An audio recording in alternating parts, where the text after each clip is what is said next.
दोनों देशों के बीच जो ग्लोबल स्ट्रेटेजिक पार्टनरशिप है उसको मजबूत करने, जो व्यापार है उसको और मजबूत करने, और जो निवेश है, किस तरीके से निवेश के साथ साथ तकनीक भी भारत आए, उस पर पीयूष गोयल और जो भारत के डेलीगेशन है उसका जोर होगा। जापान में टोक्यो को दुनिया का टेक्नोलॉजी और इनोवेशन का राजधानी माना जाता है। इसी टोक्यो में भारत के वाणिज्य मंत्री पीयूष गोयल 200 सदस्यीय भारतीय टीम डेलीगेशन को लेकर आए हैं। सवाल है कि इस दौरे से भारत को क्या मिलेगा, क्या निवेश मिलने वाला है, क्या नई फैक्ट्री होगी और भारत में उसका भविष्य क्या होगा।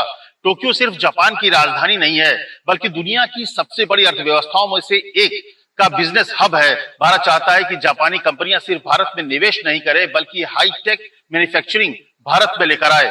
जापान की पहचान अब इलेक्ट्रॉनिक्स के साथ साथ ऑटोमोबाइल्स में भी है। भारत इसी अनुभव को अपने मैन्युफैक्चरिंग मिशन से जोड़ना चाहता है, ताकि मेक इन इंडिया की रफ्तार को और तेज किया जा सके।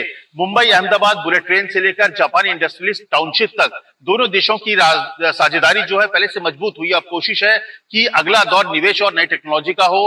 और टोक्यो में आज बातचीत का जो सिलसिला शुरू हुआ, अगले 3 दिन नगोया ओसाका में होने वाली बैठकों में भी यही जारी रहेगा। और भविष्य में किस तरीके से टेक्नोलॉजी और निवेश हो, दोनों देशों के प्रधानमंत्री की जो मुलाकात हुई थी पिछले दिनों, उसमें यह तय हुआ था कि अगले एक दशक में जापान करीब 10 ट्रिलियन येन भारत में निवेश करेगा। भारत चाहता है कि AI, semiconductor, green energy, finance sector जैसे कई महत्वपूर्ण सेक्टर में वो जापानी कंपनियां आए। और मौजूदा समय में 1500 से ज्यादा जो कंपनियां हैं वो भारत में निवेश कर रही है। और भारत का जो लक्ष्य है कि कैसे अगले कुछ दिनों में, अगले कुछ सालों में ये जो कंपनियों का जो निवेश की जो संख्या है उसको डबल किया जाए।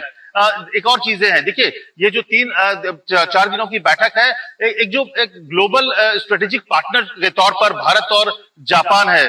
भारत में जो निवेश करने वालों में भारत जापान की जो का नंबर है वो 5वां है। और भारत चाहता है कि उस भारत में जापान अपने निवेश को और बढ़ाए। और इसीलिए पिछले कुछ दिनों पहले ही एग्रीमेंट हुआ है यूपी में एक इंडस्ट्रियल सिटी बनाने का।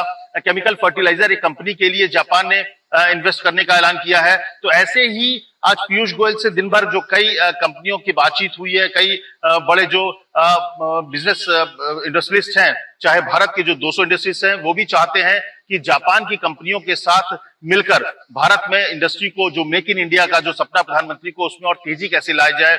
और इसके लिए लगातार 4 दिन बैठक होंगे। और निश्चित तौर पर जिस तरह से स्ट्रेटेजिक पार्टनर के तौर पर भारत और जापान एक साथ हैं, तो ऐसे में आने वाले समय में किस तरीके से, क्योंकि भारत चाहता है कि भारत में निवेश बढ़े, क्योंकि जो सपना है, जो विकसित भारत 2047 की जो बात हो रही है, उसके लिए जरूरी कि विदेशी निवेश आए, जो फॉरेन इन्वेस्टर्स हैं और उनका किस तरीके से निवेश बढ़े। तो इन चीजों को लेकर, इन सेक्टर्स को लेकर, तमाम जो सेक्टर्स है जहां पर भारत चाहता है। और एक और चीज जो है, क्योंकि जापान में जो ज्यादातर जो आबादी है वो वृद्ध है, ऐसे में जो जापान के सर्विस सेक्टर में भारत किस तरीके से योगदान कर सकता है, इसको लेकर भी बातचीत होगी। तो आप कह सकते हैं कि अगले 4 दिन जो है वो दोनों देशों के बीच जो ग्लोबल स्ट्रेटेजिक पार्टनरशिप है उसको मजबूत करने, जो व्यापार है उसको और मजबूत करने, और जो निवेश है, किस तरीके से निवेश के साथ साथ तकनीक भी भारत आए, उस पर पीयूष गोयल और जो भारत के डेलीगेशन है उसका जोर होगा।